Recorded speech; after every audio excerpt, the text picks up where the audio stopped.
patterns hidden, yet palpable. Holmes straightened up his gaze, unwavering, and said, "The game has a new player." A glimmer caught his eye, a silver cufflink unmistakably aristocratic. "Our mystery deepens, Watson," he declared, as the figures closed in their intentions, still shrouded in shadow. We returned to Baker Street silent. Sherlock Holmes poured tea, then stared into the steam. Who benefits from fear, Watson? From haunting a forgotten street, I offered no answer. Holmes didn't need one yet. Tomorrow, he said, we bait the ghost. The next morning, the air was thick with tension as we approached the eerie alley where whispers of the supernatural stirred. I glanced at Holmes, determination set in his features. We were ready to confront whatever haunted the shadows. Just then, a figure emerged, cloaked in darkness, eyes shimmering like stars, ready to unveil its secrets. With the lantern casting a warm glow, Holmes ventured deeper into the haunted alley, shadows dancing ominously around us. Every echo seemed to carry the weight of forgotten horrors.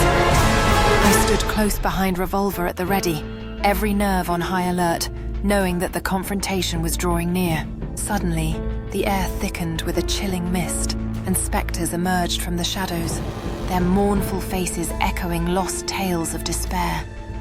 Holmes stood unwavering, his gaze fixed on an ethereal figure floating above, illuminating the truth hidden in this haunting nightmare, while I struggled to process the sight before me, heart racing with both fear. Cases go cold. This one never made a sound. A single glove was found at the crime scene, no fingerprints, no blood, and no one ever claimed it. Sherlock investigated, but never wrote a word about it. The other glove, it was never found. As whispers of the crime faded into obscurity, uncharted territories beckoned. The city concealed its secrets beneath layers of dust and time, waiting for someone brave enough to unveil the truth. Clues appeared like fragments from a shattered mirror, scattered yet promising reflection. The chase began with every alley holding a piece of the puzzle. Lara Croft emerged from the shadows, drawn to the enigma that refused to die. With every step she took, the echoes of the past whispered secrets that could change everything. Armed with her wit and fearless spirit, she would descend into darkness, seeking the truth behind the missing glove and the silent crime that haunted the city. Each clue felt like a riddle waiting to be solved, leading Lara deeper into a web of deception. The puzzle box held the key to unlocking the past, but time was running out. As she confronted the figure cloaked in shadows, the stakes grew higher and the question loomed. Who would emerge victorious in this deadly game of cat and mouse? The door was locked from the inside, but the victim was found outside. No forced entry, no escape marks. Sherlock visited 3 times, and then marked the case unsolvable. As the chilling fog rolls through the streets of London, Sherlock and Dr. Watson strategize their next move. The city's secrets seem to intertwine with danger, and the shadow of a lurking figure adds an unsettling tension to their investigation. In the heart of his study, Sherlock uncovers an old newspaper article that may hold the key to the mystery. An envelope mysterious and ominous bears a cryptic message that suggests not everything is as it seems in this web of deceit.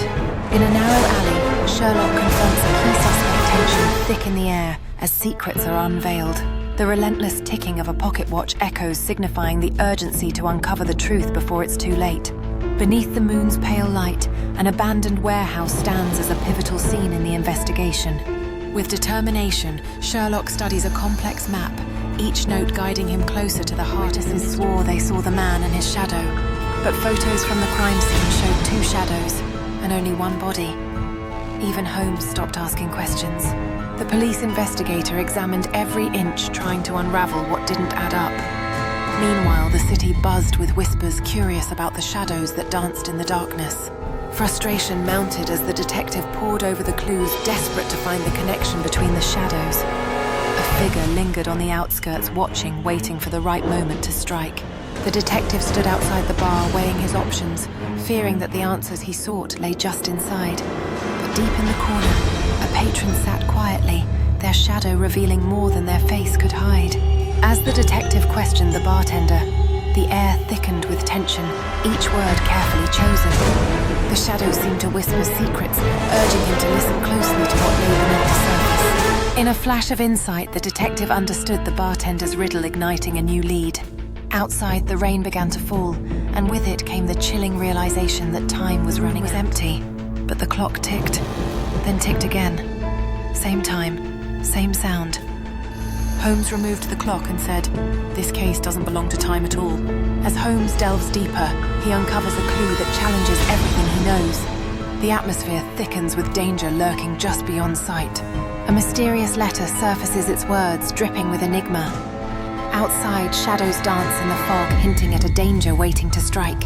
In the heart of the night, Holmes steps into the shadows, ready to confront the unknown. A masked figure slips away, but not without leaving a chilling promise of confrontation. The confrontation escalates as Holmes stands firm against the masked figure. With steely resolve, he knows this moment could change everything. With a flick of a switch, Holmes unveils the truth behind the mask. The walls seem to close in, amplifying the urgency of the unfolding drama. Holmes passionately reveals the tangled web of deceit, leaving the masked figure visibly shaken as the truth comes crashing down. You've made it this far, but from here on, nothing is certain. The trail grows colder, the shadows grow deeper, and even Sherlock Holmes is starting to question himself.